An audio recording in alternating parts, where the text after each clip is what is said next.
Some days it feels like you're moving on. You wake up, go through your routine, and even find yourself laughing at the right moments. Yeah, sometimes you even tell yourself, I'm okay now. And for a second, you almost believe it. But then a song plays, or you pass by a familiar place, or there's just a silence that lasts a little too long. And suddenly, you realize you didn't really let go. You just learned how to carry it quietly. Trying to move on doesn't always look like strength.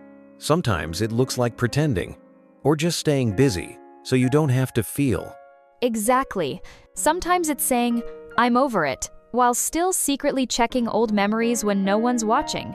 There's this strange space you occupy when you're trying to move on but still attached. You're not really there, but you're not fully gone either. You've stopped reaching out, but part of you still hopes they might.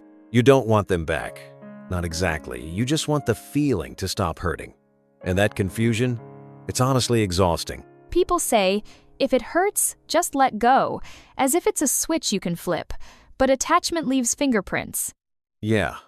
On your mind, your habits, even the way you expect love to feel in the future. No one really talks about how moving on isn't a straight line. Some days, you feel light and almost proud, and other days, you miss them in ways you can't explain. It's not even about missing their face or their voice. It's about missing the version of yourself that existed with them. You start questioning yourself. Why am I still attached? Why can't I just be done? What's wrong with me? But really, nothing is wrong.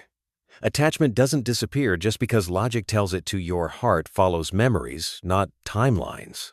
Sometimes, you're not even holding on to the person, you're holding on to the hope that something like that could exist again.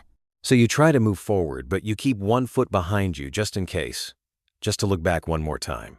There's a lot of guilt in that missing someone you know isn't right for you anymore, healing slowly, or not being as strong as people expect. Healing isn't dramatic. Most of the time, it's quiet and messy. It's choosing not to text, even when your fingers remember the number. It's learning to sit with silence instead of filling it with what's familiar, and softly admitting, I'm trying even if I'm not there yet. You don't have to rush your detachment or hate them to move on. You don't have to erase the past to make space for the future.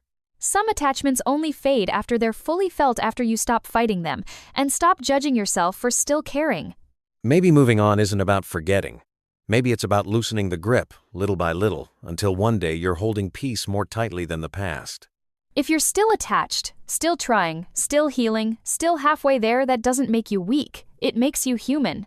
So here's a question to sit with, not to answer right away, just to let it rest inside. Are you holding on because you still love them, or because you're afraid of who you'll be once you finally let go?